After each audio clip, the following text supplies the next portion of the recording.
Hi, in this video I will talk to you about writing academic assignments.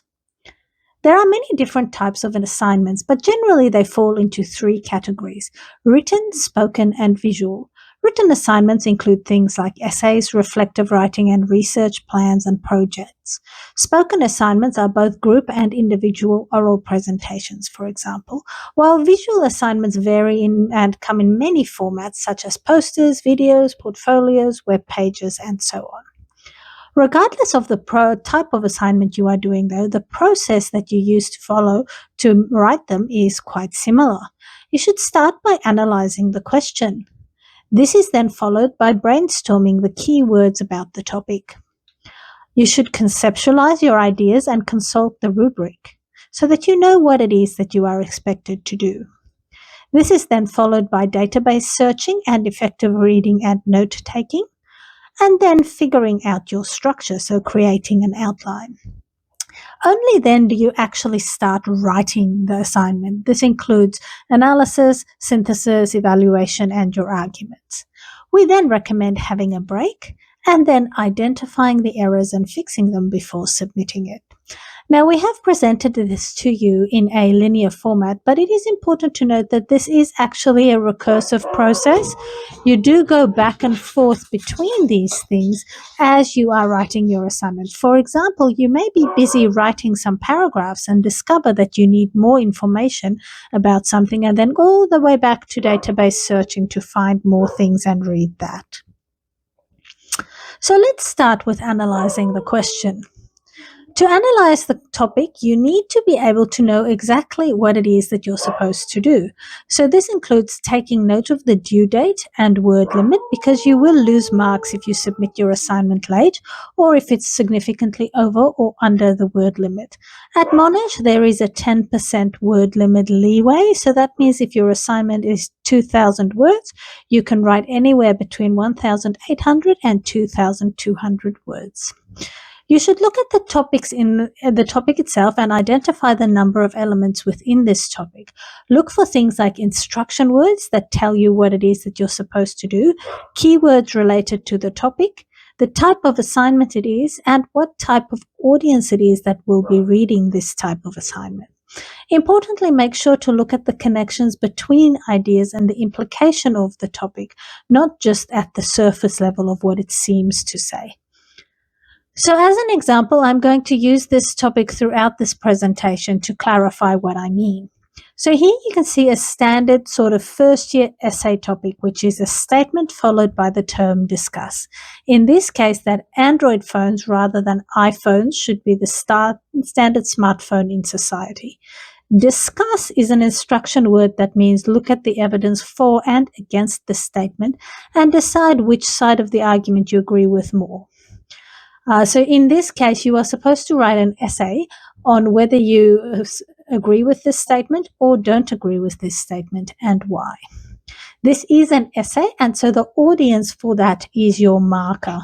So your tutor, your lecturer, that sort of style of writing is expected.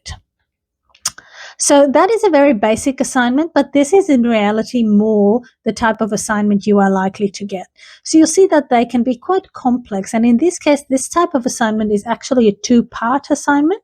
The first part is a folio and the second part is a reflective essay. So if you hadn't analyzed the topic and you only, for example, did the folio but not the essay, you could only get half the marks. This one is also quite complicated because the folio is designed for one audience and the essay for another. The folio is for another educator, so you would write it in a different style than the essay that you would write for your lecturer or tutor.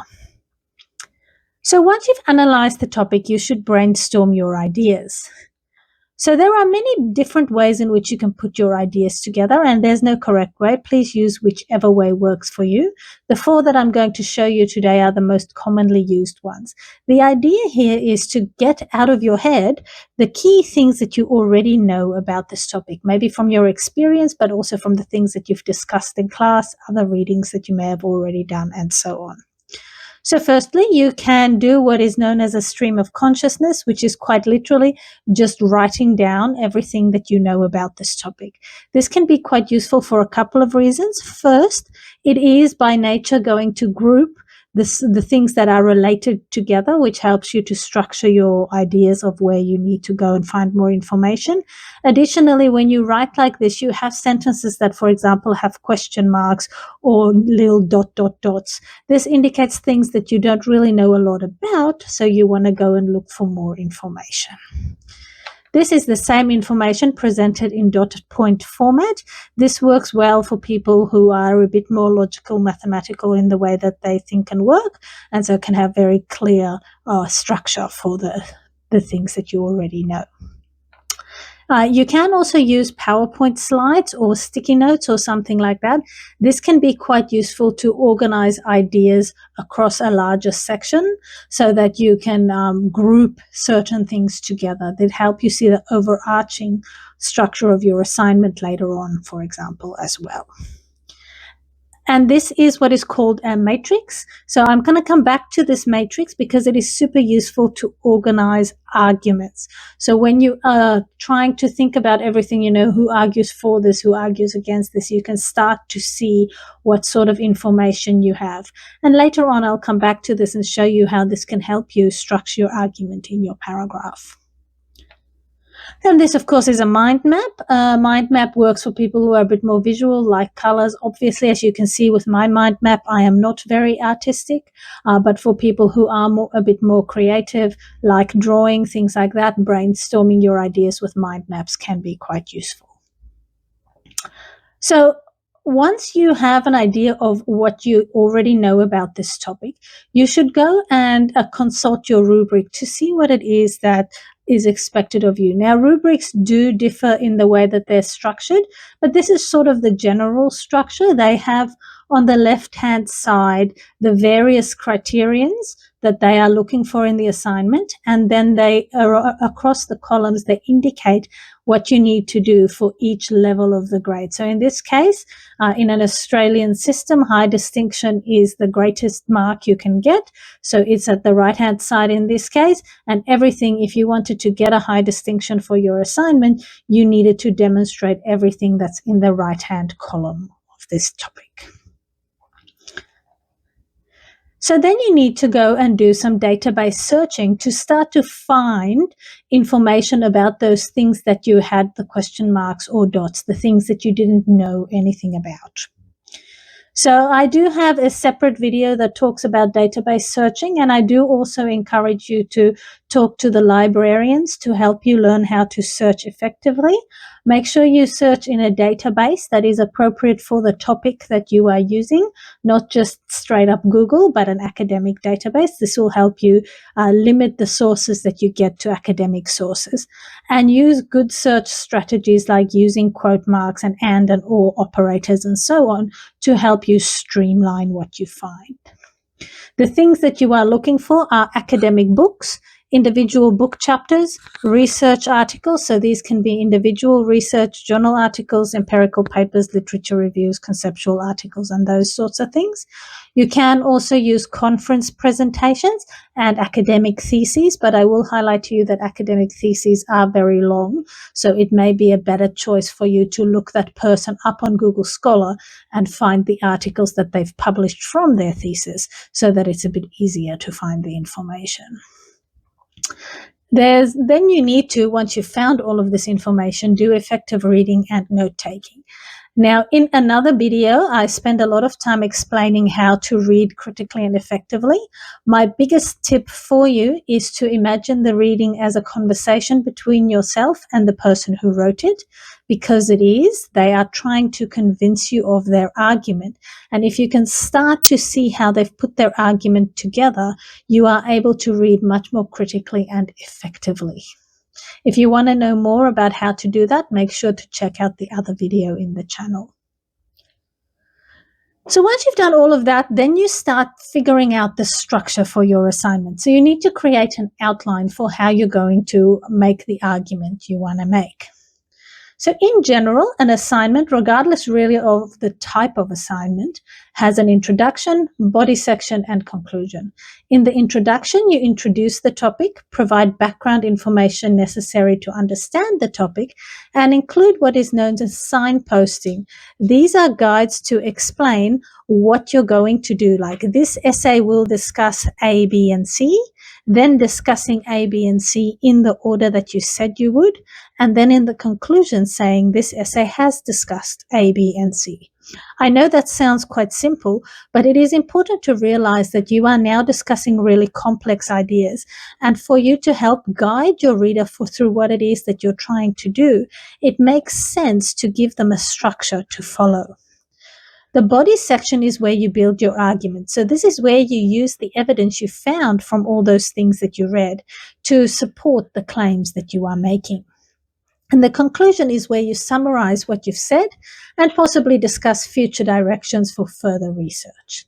In terms of the word count, in general, the introduction and the conclusion are sort of similar in length, about 10% of the word count. So for the example on the screen, you can see a 2,000-word assignment would have about 200 words for the introduction and conclusion and 1,600 words for the main section. In your writing, you start big and you narrow down in the introduction. So you start broadly and you focus the introduction to what it is you want to talk about. Then you talk about each of your arguments. You can have headings and subheadings, but remember, you're not writing a business report. So you want the heading to actually be something that helps guide the argument. We recommend that you need at least 2 or 3 paragraphs underneath each heading to make it worthwhile to have that heading. Each paragraph would then make one key point that helps support the subheading. When you get to the conclusion, you then draw the essay to a close, explaining what it is that you've discussed and broadening it out to what others can do with the information now that you know this. So remember that you need to write very clearly, so quality sentences help to convey your idea. Remember that a sentence should have only one main idea. We recommend that a sentence should be no more than 25 words, excluding the references that are in brackets at the end, as this improves the flow of your writing. But do try and vary your sentence length, so we recommend somewhere between 10 and 25 words for the sentences. Also remember, when you're doing the editing later, that a sentence needs both a subject and a verb to be complete. When a lot of editing and rewriting happens, sometimes you delete words by accident and then the sentences become incomplete. So this is why you need to investigate that when you do the editing later. Your paragraphs should also be very clearly structured, and they should start with quality topic sentences. So a topic sentence describes the content of the paragraph. It basically highlights the key argument you are trying to make. So I'm going to give you a second to read this, and I want you to think about, do you think this is a good quality academic paragraph?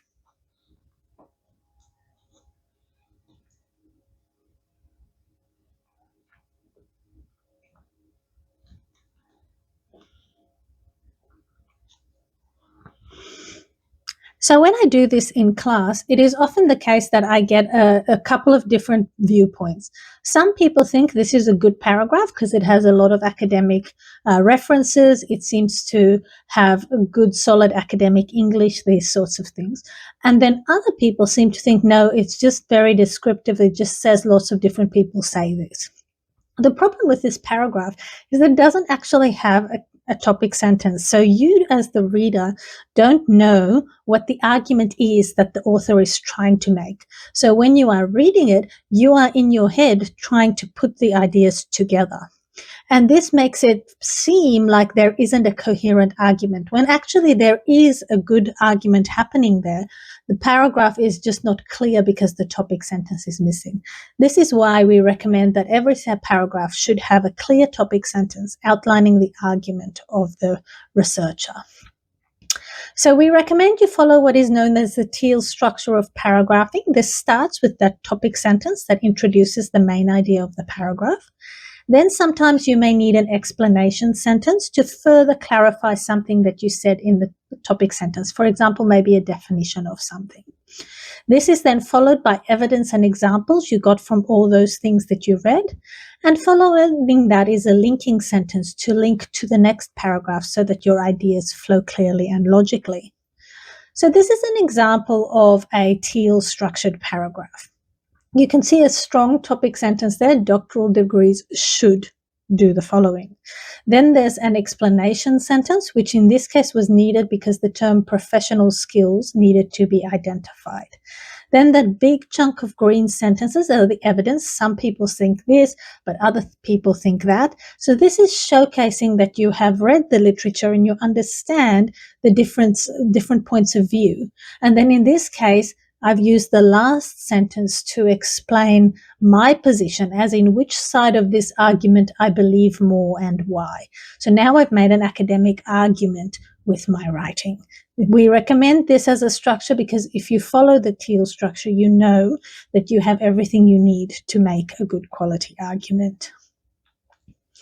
So I have in the link of this video given you the link to the Doing Assignments booklet. There are several examples of introductions, body sections and conclusions, such as this one, which is an introduction to a 1,000-word essay that starts and with something, narrows it down to the focus of this specific topic, and then says what it is going to say. So this essay will discuss the following.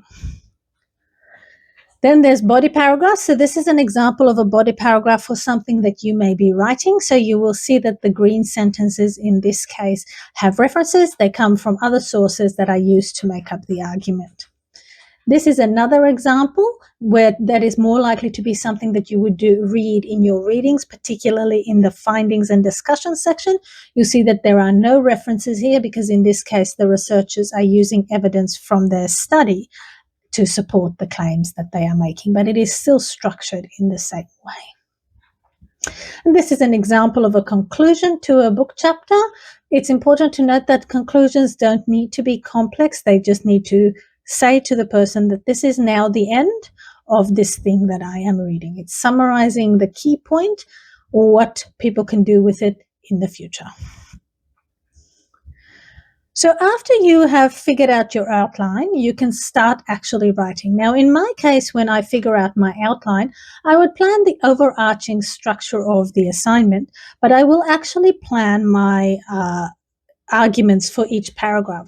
So I will sometimes actually have written the section headings, but then also the first line of every paragraph. So that means when I get to this get writing stage, I can pretty much start writing wherever I want because I've already structured out the assignment. I need to just actually write the paragraphs. So it's important to note that when you write, you are not just writing words to describe what you're reading. You're making an argument with the ideas that you've come from. And in my other videos, I explain how the readings that you do are the evidence for your claims. The stronger your evidence, the stronger your argument becomes, because you are saying, this is what I think, but here are all sorts of data sources that back up what I say. So in your writing, when you actually get to this get writing stage, you are explaining to the reader why you think you the way you do with the evidence that you found. Because remember, there's a difference between making a claim and making an argument. Anyone can make a claim, right? That's your point of view.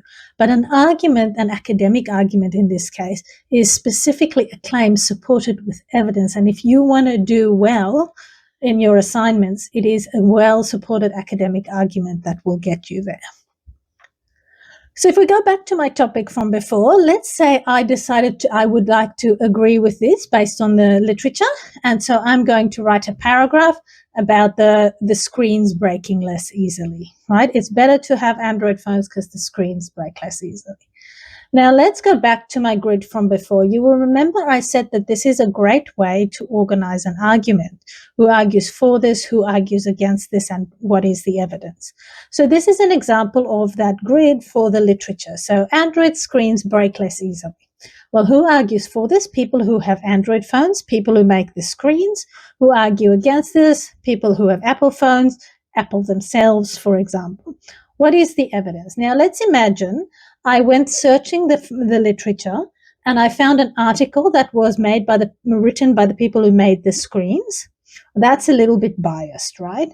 I found an article that disagreed with it from Apple, is once again biased. So I still can't really justify my opinion because it's just a feeling, right? I need evidence. The idea we want you to realize is that you shouldn't go to the literature and just go find things that agree with you. You should go in the literature and see what is out there on both sides of the argument and then let the data shape the way you think. So in this example, let's say the evidence I found also included an independent study by Smith and colleagues who independently confirmed the Android people's findings. Now I have a lot of evidence on that side that I don't have on the other side. And so I can say, well, because there is more evidence on this side is more believable. And then I can make that strong argument. If I didn't have that, I couldn't really make that argument. So then I would not be able to have a good quality, well-supported argument in my essay. The implications line at the bottom is a great way to help think about what you're going to write in the linking sentence. So in this case, let's say we have decided that there's more evidence on this side. Well, if it is the case that Android phone screens break less easily, then the implication of that means that they won't have to fix the phones that often, which means it'll be cheaper long term. And then you can write your paragraph explaining why you think the way you do. So the first sentence is the topic sentence, which is what I said before. They're better because their screens break less easily. Then you'll see I explain my reasoning. And this is an important part of understanding what academic arguments are.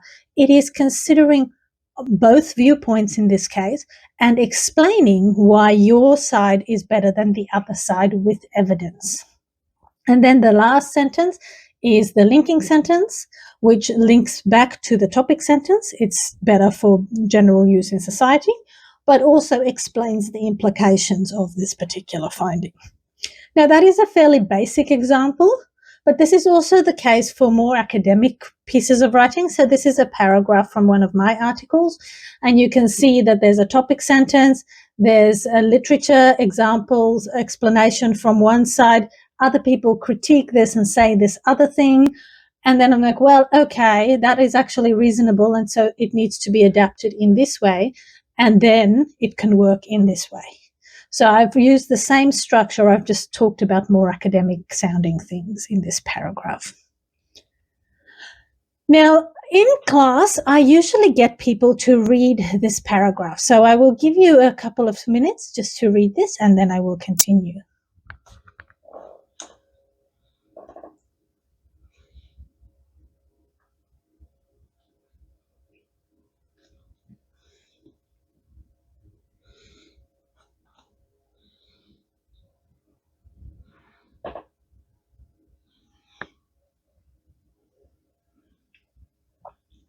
So when I do this in class, I can usually figure out when people get about halfway through the paragraph because they start smiling because they realize this paragraph is relating to Harry Potter, right?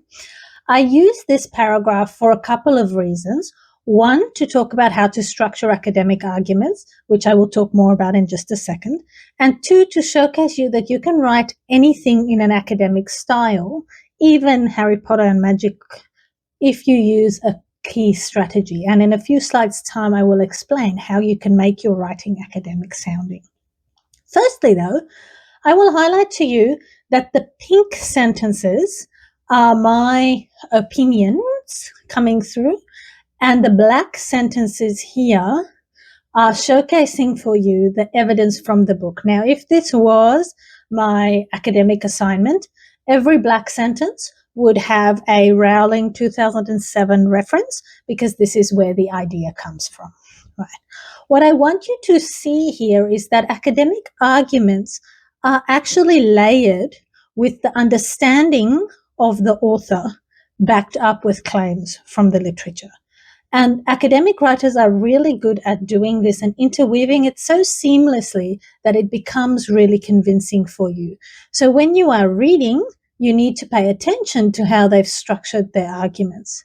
When you are writing, you need to pay attention to how you put your claims together to make a really strong academic argument.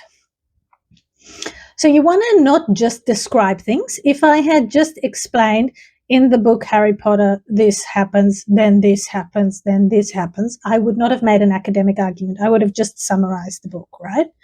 You need to move to analysis and synthesis. So think about how the ideas fit together and what that talks about in the larger topic that you are writing about. More importantly, you need to move to the evaluation and reflection section where you start talking about how do the ideas agree or disagree with each other? How do they fit with other things you know about the topic? What are the implications of these things? Why should anyone care about the thing that you are writing? That is how you write really good academic pieces of writing. And so this is an extract from a paper where you can see a paragraph that talks about all those color-coded things that were on this slide, right? So sometimes there is description because you do need to describe some things like the green Rocconi sentence there. Sometimes you have synthesis and analysis, like the second last sentence where Aitchison and Haas are combined together. That's an example of synthesis. And the big chunk of red text in the middle is an example of evaluation and reflection of us as the authors, that we are explaining to you why we think the way you do. So this is the type of writing we would also like to see in your writing. In terms of academic style, academic English and everyday English is actually not all that different. Firstly, when you are writing about other people's work, so when you're talking about the literature, it is better to sound more objective, so be more impersonal when you evaluate things, avoiding pronouns. So I really like Lynette's article, or I think Lynette's article is really bad, can be replaced with things like Lynette's article fails to consider, right? So removing personal pronouns when discussing the literature. That does not mean there can be no personal pronouns in your writing, but when you are talking about the literature, you want to objectively judge the quality of the work, which is why that is expected. Academic writers also tend to use nominalization, which is a fancy word for using more nouns than verbs. This works for two reasons. One, the noun is often longer than the verb, so it sounds more impressive. And two, when you have to use the noun in the English sentence, it often requires you to reorganize the ideas in the sentence for it to make sense in English. And the video that's in my channel has an example of a sentence that gets nominalized so that you can see how it changes the order of the words in the sentence to make it sound more objective. Academic writers also use more formal technical terms. They avoid everyday words and slang, and they do not use contractions like can't, don't, and won't. They write sentences out in full because they consider contractions to be academic laziness. Academic writers are also more cautious in their words. They don't make lots of 100% certainty statements. They use words like tends, suggests, instead of this is always true. They also avoid phrasal verbs where possible. This is a verb combined with a preposition like look up. They tend to replace these words with single words that mean the same thing. So, for example, instead of I will look up the information, I will investigate the information. The only other real difference is the cohesive devices or transition words that they use. Academic writers don't start sentences with and, but, and because. They use other types of words. There are a whole slew of them out there. So find the ones that you really like and develop your own style. In this particular slide, you can see some that are quite common, like consequently, however, furthermore, moreover, in particular, those sorts of words. But there are many others that you can find, and you can just search the internet for academic phrases to find them out. Importantly, they have references to support whatever they're saying in the sentence. This makes your work sound more credible because you have evidence for your claims.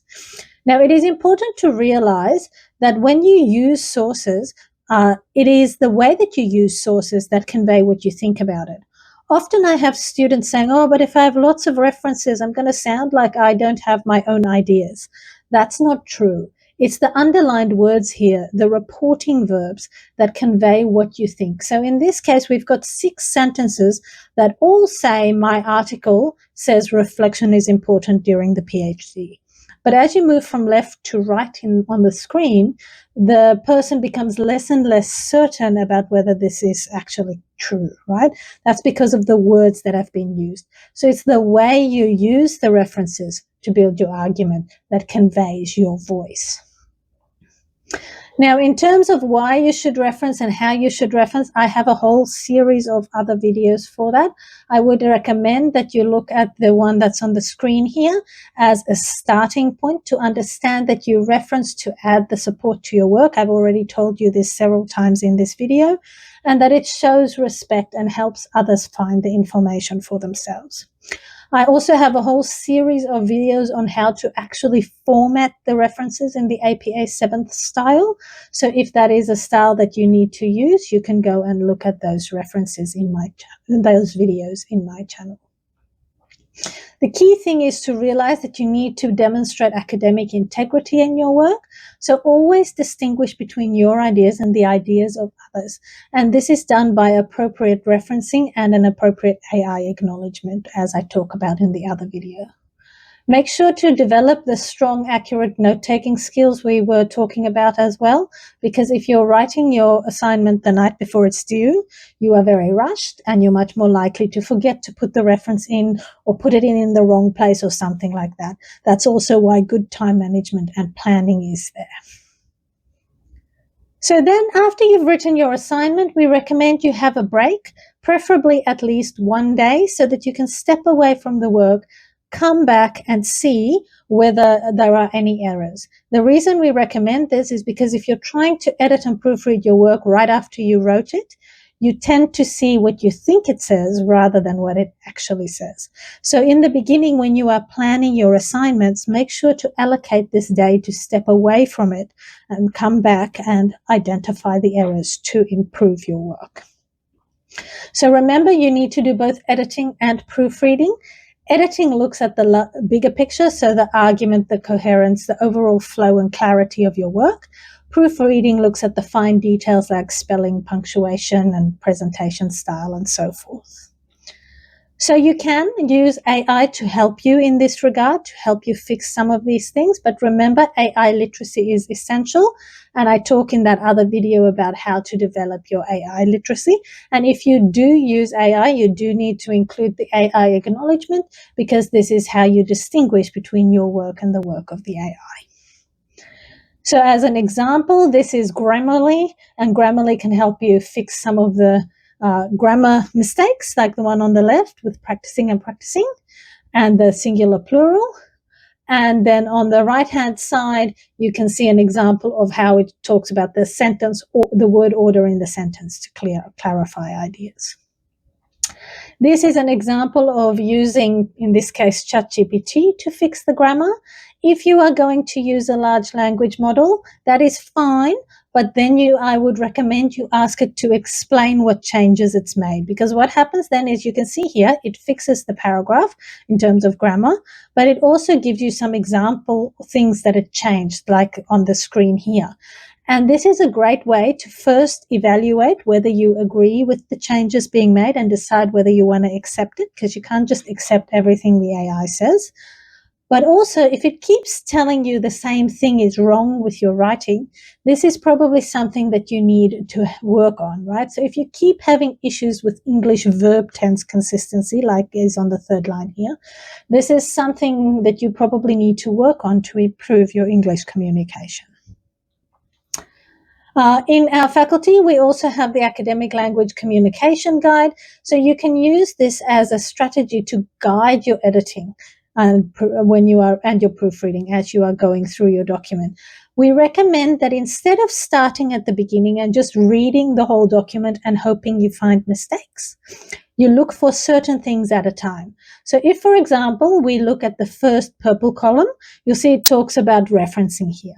So if you are just going to look at your writing for consistency of the in-text referencing, then you are just checking that every sentence has an in-text reference and that it is formatted properly, right? And then later, you're going to come and check, let's say, sentence length, which is in the third blue column, to make sure that your sentences are that 10 to 25 words in length that I mentioned before. By doing this, you will be much more effective at finding the errors in your writing than if you were to just read it from beginning to end. There is also an electronic version of this guide that you can see the link for at the bottom of the slide. So in summary then, how do you write academic assignments? So you start by answering the question and making an argument using evidence to support your claims. You demonstrate your understanding of why you think the way you do, and you structure it strategically so that the reader can follow your argument. You guide your reader thus as you are explaining your argument. You express yourself realizing that you don't need to say, I think this, to be able to make a clear and strong argument with a strong author voice. You edit your proof and proofread your writing to ensure that it is clear and doesn't have any small mistakes that you can lose marks for. And you pay attention to the required presentation style. In our faculty, we recommend that you use Arial or Times New Roman 12-point font, double-spaced, and justified text. But please do make sure that you check the requirement for the individual units, as each unit can have its own style. So good luck with writing your academic assignments.